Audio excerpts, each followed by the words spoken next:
Hey people, thank you to all my subscribers and for all the feedback I've been receiving for you.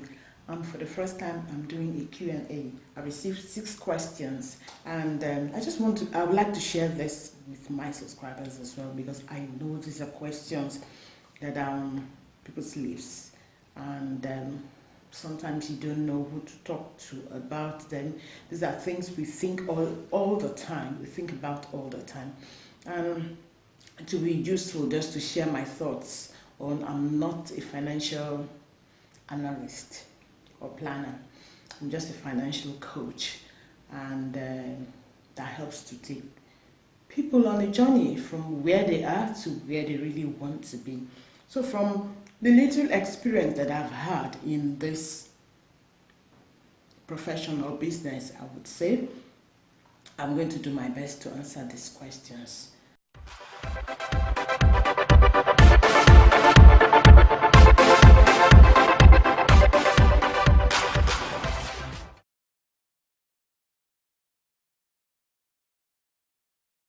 So, the first question said, how do I make my money work for me? How do I make my money work for me? First of all, I need to put this out there.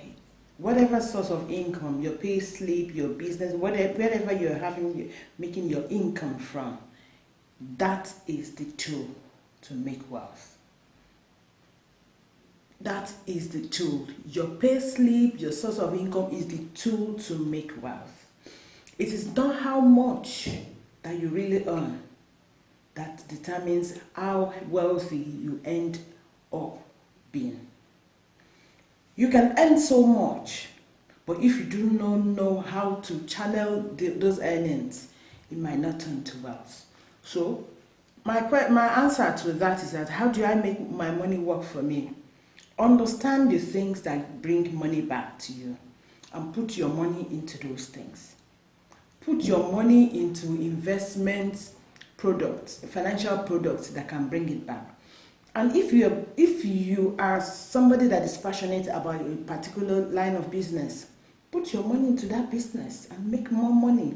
And when you're a business owner or a self-employed, profit is what you make. You are making your money to work for you, though you're actively involved. But if you are just about just your money, so putting your money somewhere you do not want, you're about passive income. Oh, there's so many products, there's so many ways you can put your money, or you can invest your money in. There are so many ways you can actually make your money work for you, and it's through investments. And if you do not want to be actively involved, and that is what is called passive income, making passive income. So find out about passive income mediums that are available. There are so many around. If you have passion on, or you have some hobbies that can actually bring you more money, the side hustles, please get involved. Number 2, can I be exempted from debt? No. If you have owed a debt, nobody can exempt you. Nobody can exempt you from debt. You owe a debt, you have to pay that debt. You have to pay that debt. Even if you declare bankruptcy, that does not mean that you are not going to pay. All we are saying with bankruptcy is that I am not fit to handle my affairs financially. That's what you're announcing to the whole world with bankruptcy. When you declare bankruptcy, you're saying, I'm not capable. I don't have what it takes. I don't have the knowledge. I don't have the ability to manage my finances. And they invite experts to help you.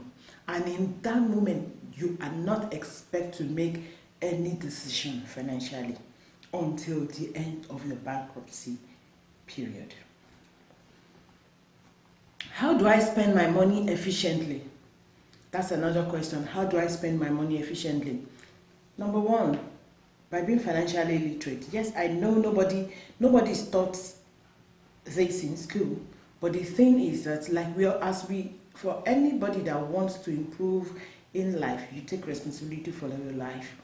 I believe financial literacy is huge. Everybody must seek that literacy. Seek knowledge, seek information, seek that education. That's number one. Number two, spending your money efficiently. Don't get into debt. Do not get into debt. And another way that you can spend your money efficiently is about thinking of the future and start putting your money away for that future. Live your dream and fund that dream. That's a good way to spend your money efficiently.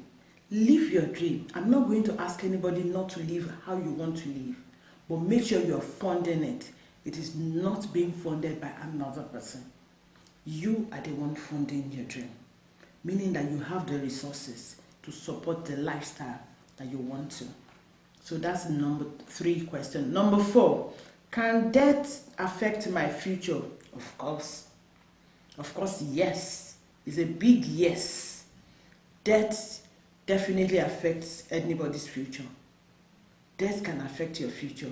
For instance, if you're single and you're already in debt before you get married, and you get married to somebody that is like you, and that's a classical example I always tell people, especially undergraduates, the young people that are in school now.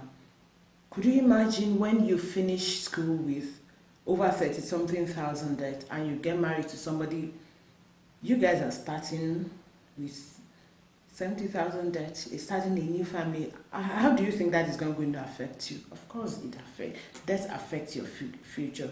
It affects your relationship, and it affects your financial reputation, your credit rating, and all that. Your debt, the debt that you owe, affects that. What happens if I decide not to pay my debt? My dear, that is a thought.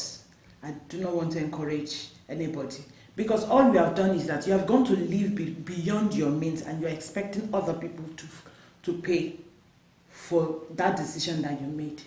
Why would you not want to pay your debt? One, your credit rating, trust me, drops, and you know that. Your credit rating drops, you become high risk to any financial institution. Not even just to any financial institution. To be honest, even there's some employers, you are high risk to them when they know you are the type that does not honor your word. Because that's what it shows, that on integrity level you have question mark. Because you went to borrow money, you wouldn't have been given if they do not have the assurance, or you have not given them the assurance that you're going to pay it back, and you refuse to pay back. What does that mean? Your integrity, there's a question mark. So you are high risk to anybody financially. Interest continues to build on that balance. You cannot wish it away, you cannot pray it away, and you cannot magically throw a wand and there's no more balance. Absolutely no. You might actually be taken to court. Yes, you might be taken to court. And you can be declared bankrupt. And I don't wish that for even my enemy. I do not wish that for my enemy. I don't think anybody should be taken, because all that is being announced to the whole world, that you are not in a mental state to be able to handle your finances. It's such a demeaning and degrading thing for any. But of course, I'm not saying that people that get to that point cannot get help and they cannot turn their lives around. It's because they got to that point as a result of the choices and decisions they've made in life. But things can be turned around with financial literacy. The truth is that personal finance is 80% behavior, 20% knowledge. Knowledge you need. But more importantly, if you don't become that 80%, you can't retain that knowledge.